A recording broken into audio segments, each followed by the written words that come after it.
তিন দশকের বেশি সময় ধরে লেবাননের সশস্ত্র সংগঠন হিজবুল্লাহর নেতৃত্ব দিয়ে আসছিলেন সৈয়দ হাসান নাসরুল্লাহ। শুক্রবার ইসরায়েলি হামলায় নাসরুল্লাহ নিহতের পর সংগঠনটির নেতৃত্ব সংকট দেখা দিয়েছে।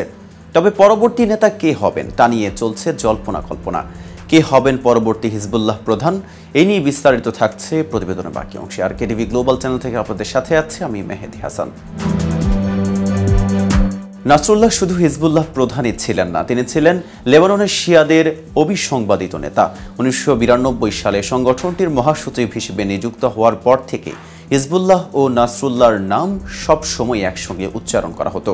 হিজবুল্লাহ মানেই নাসরুল্লাহ, নাসরুল্লাহ মানেই হিজবুল্লাহ। এই মন্ত্রের চলিত সংগঠনটির জন্য নতুন নেতা খুঁজে পাওয়া খুব সহজ না হলেও আপাতত আলোচনায় আছে দুজনের নাম। আল জাজিরার প্রতিবেদনে জানা যায় তারা হলেন হাশেম সাফিয়েদ্দিন ও নাইম কাশেম।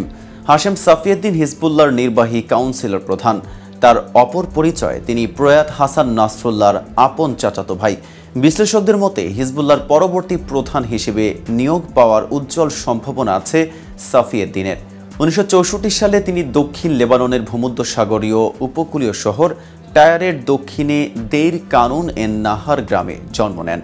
শিয়া ধর্মীয় শিক্ষায় মূল দুই কেন্দ্র ইরাকের নাজাফ ও ইরানের কোমে ধর্মতত্ত্ব নিয়ে অধ্যয়ন করেন নাসরুল্লাহ ও সাফিয়েদ্দিন। হিজবুল্লাহ প্রতিষ্ঠার অল্প সময় পর এই সংগঠনে যোগ দেন দুইজনই। সাফিয়েদ্দিন সম্ভ্রান্ত শিয়া পরিবারের সদস্য। এই পরিবার থেকে অসংখ্য ধর্মীয় শিক্ষাবিদ ও লেবাননের পার্লামেন্ট সদস্য হয়েছেন। তার ভাই আবদুল্লাহ ইরানে হিজবুল্লাহর প্রতিনিধি হিসেবে নিযুক্ত আছেন। ইরানের সঙ্গে সাফিয়েদ্দিনের ঘনিষ্ঠ যোগাযোগ আছে। সাফিয়েদ্দিনের ছেলে রেজা ইরানের সাবেক শীর্ষ জেনারেল কাশেম সোলাইমানির মেয়েকে বিয়ে করেন। 2020 সালে ইরাকের রাজধানী বাগদাদে মার্কিন হামলায় সোলাইমানি নিহত হন। নির্বাহী কাউন্সিলের নেতৃত্বের পাশাপাশি সাফিয়েদ্দিন সংগঠনটির শুরা কাউন্সিলের গুরুত্বপূর্ণ সদস্য ও জিহাদি কাউন্সিলের প্রধান। সংগঠনে তার ভূমিকার জন্য হিজবুল্লাহর বিদেশি শত্রুরা তাকে হত্যা করতে আগ্রহী। যুক্তরাষ্ট্র ও সৌদি আরব সাফিয়েদ্দিনকে তালিকাভুক্ত সন্ত্রাসী হিসেবে ঘোষণা দেওয়ার পাশাপাশি তার সম্পদ জব্দ করেছে। হিজবুল্লাহর উপমহাসচিব নাইম কাশেমকে সংগঠনের দ্বিতীয় গুরুত্বপূর্ণ ব্যক্তি হিসেবে গণ্য করা হয়। লেবাননের দক্ষিণাঞ্চলে নাবাতিয়ে শহরের কিফার কিলা গ্রামে তার জন্ম। ওই গ্রামে গত অক্টোবর থেকে শুরু করে অসংখ্যবার হামলা চালিয়েছে ইসরায়েল। শিয়া রাজনীতির সঙ্গে দীর্ঘদিন জড়িত নাইম কাশেম। 1970-এর দশকে তিনি প্রয়াত ইমাম মুসা আল সাদর এর দল বঞ্চিতদের আন্দোলনে যোগ দেন। পরে দলটি লেবাননের শিয়া দল আমাল আন্দোলনের সঙ্গে যুক্ত হয়।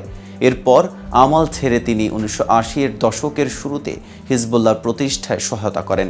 তিনি দলটির অন্যতম প্রতিষ্ঠাতা ও ধর্মীয় গুরু হিসেবে যোগ দেন।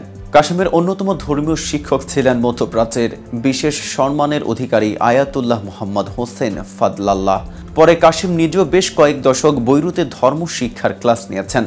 হিজবুল্লাহ গোপন সংগঠন, এ কারণে সংগঠনে কাশেমের বিস্তারিত ভূমিকা সম্পর্কে খুব বেশি জানা যায়নি। তবে এক পর্যায়ে তিনি হিজবুল্লাহর শিক্ষা নেটওয়ার্ক ও পার্লামেন্ট সংক্রান্ত কার্যক্রমের দায়িত্বে ছিলেন বলে জানা যায়। আজ এ পর্যন্তই। সারা বিশ্বের নিত্য নতুন সকল আপডেট পেতে কেটিভি গ্লোবালের সাথেই থাকুন।